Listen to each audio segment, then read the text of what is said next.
Emmotoka eno eya Yunivasite y'e Gulu olunaku lw'eggulo yatwaliddwa nga bulijjo ku Green Valley washing okuzibwa.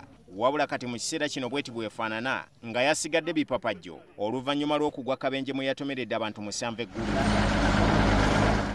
Eyakwasiddwa emmotoka eno ekika kya Kosita bwe tutegeddeko erya Ojok lyokka yeepampalise n'agisimbula kyokka okugezesa kwate kwa muzaalidde erya bwe yatomedde n'alumya abantu 6 n'ow'omusanvu n'amuttirawo mbulaga. He first knocked the old man, then after dodging again, then he knocked this one here.